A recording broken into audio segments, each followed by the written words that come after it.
Hi, it's me again with Corel Drill Tips and Tricks. Somebody sent me this, well, I asked for it off Facebook. They say they want weld. They're trying to weld this football player into this frame. And in looking closer, there's a line around the bitmap. And if I remember right, they traced it with a line. So I'm going to click on it. It's a group of two objects.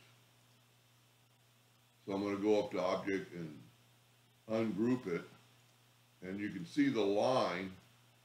One, it's a half point line. If you're ever going to, and maybe it's the way it came through on my computer, but I don't think so. Whenever you trace something like that, trace it with a hairline and do it in red so you can actually see it. But you don't really have to trace it manually like that. Here's the football player. It's already really small. And just go to, it's black and white. We can see the bounding box. Well, I'm going to show you that it's a bitmap or back a page. And it's pretty clear it doesn't have any background except for this white in the middle, but it's fuzzy, so it is a bitmap. And if you move it, you can see the bounding box. So we're just going to trace it. Go to Trace Bitmap, Outline Trace Clip Art. It traces it really good, and then you get a good smooth line.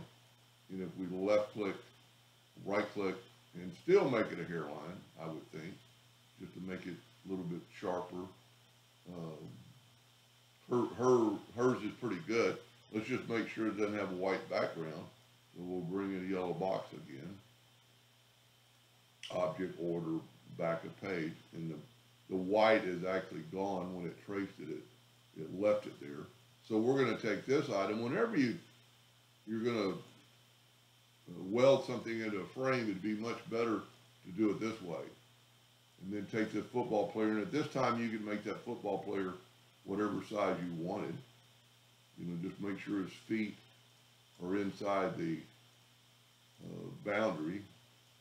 And I normally would take the outside box away, but they've made it all together, so let's just try welding it. We'll group it, take it all, and you see now we have two objects, and we'll just go to weld, and it welded it. And then take your Smart Fill tool and fill it in.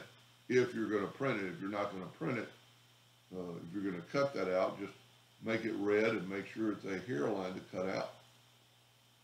She put a little ground on here. I don't know what her plan is, but it's a pretty good idea if she's going to put a picture of that football player in that frame.